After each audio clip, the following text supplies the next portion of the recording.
how to be a good homeschool mom, how to be a good homeschool teacher.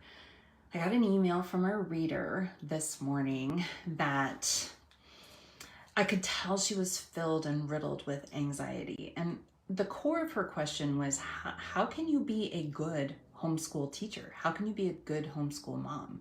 And I know that this is a concern and a challenge and a frustration for a lot of especially new homeschoolers. Now, the core of what it means to be a good homeschool mom, and these are not my words, I kind of pulled from the Our Lives as Homeschool Moms group and I asked for their wisdom. What is it that it takes to be a good homeschool mom? Because I know that that reader that emailed me is not the only mom that struggles with anxiety and fear that they might mess up their kids in this homeschool journey. So there are just a few core things that will help make you a good homeschool mom. It's not education. It's not the proper curriculum. It's not even the schedule. I bit my tongue. It's not even the schedule that you hold in your day. You ready?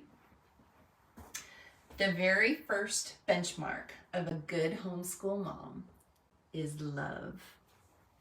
Love your God, love your husband, love your children, love your neighbors. Love, love, love. You know that you homeschool your kids because you love them, right? Oh, yeah, sometimes you don't like them. I know, but you love them. And if love is the core of everything that you do, then you are on your way. You are a good homeschool mom, a good homeschool parent.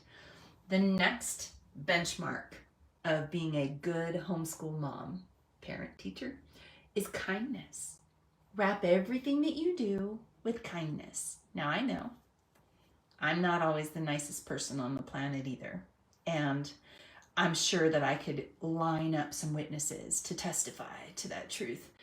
However, wrap everything that you do in kindness and love, and you'll win the hearts of your kids and you'll keep the hearts of your kids.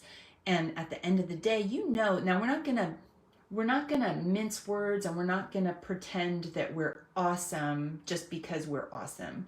Good is one of those words that we don't like to use in the same sentence when we talk about ourselves because of self-doubt and all of those things. Anxiety, don't listen to your anxiety, it's lying to you. You are not gonna mess up your kids because you chose to homeschool. That's why I did the Homeschooling with Grace and Confidence free class.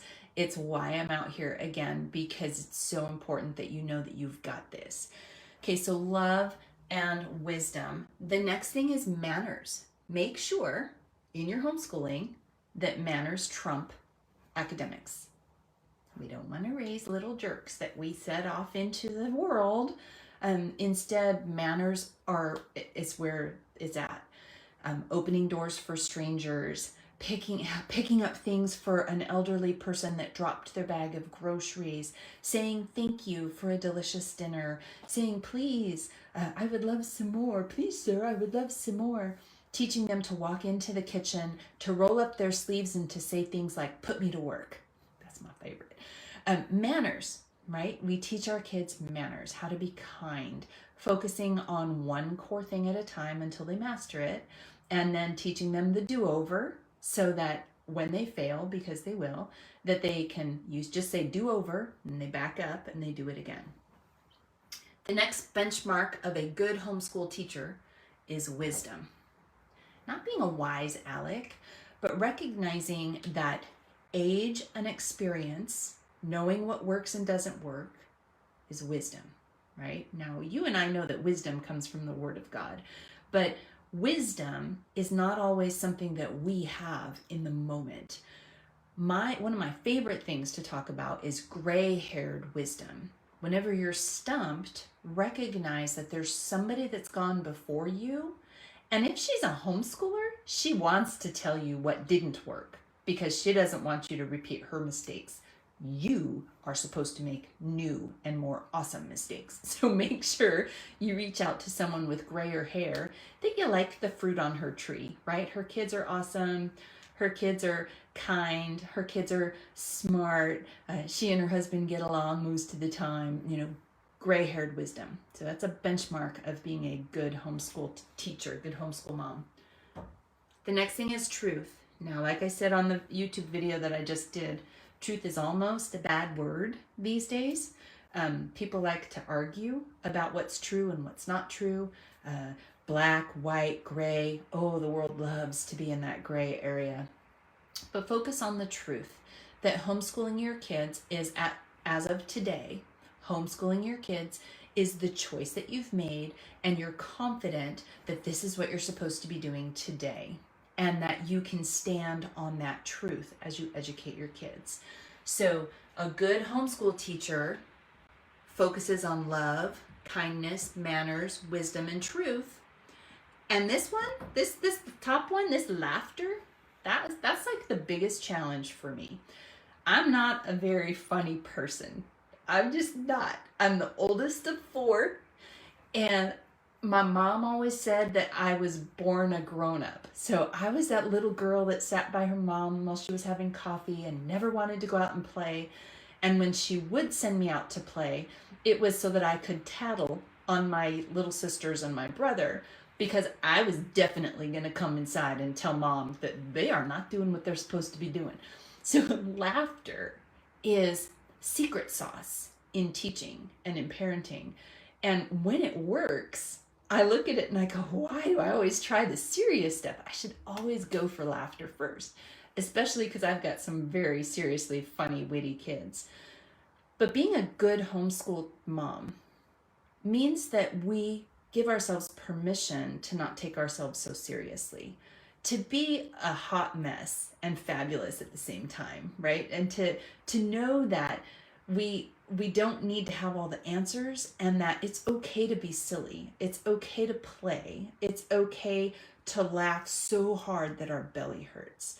So laughter, it's kind of like the secret sauce on top of everything. And then the last one is actually the first one, how to be a good homeschool mom. And this is a good check to know whether or not you want to follow me anywhere on social media. But God needs to be the center of everything that you do. Trying to switch my camera. I believe that with all my heart. I do not know how people educate their children without standing on the promises of God. Oh my goodness gracious. So faith needs to be at the core of who we are as homeschoolers. And you may share a different faith than what my husband and my family share, but faith is at the center of everything that we do.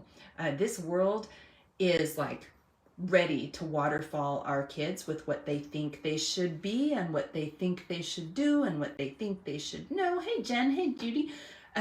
But having that proper core internally, where we know that we're doing things through the lens of pleasing the Lord, loving our family, being kind, focusing on wisdom, focusing on manners, standing in truth, and coating everything with love and laughter, that's what makes a good homeschool parent.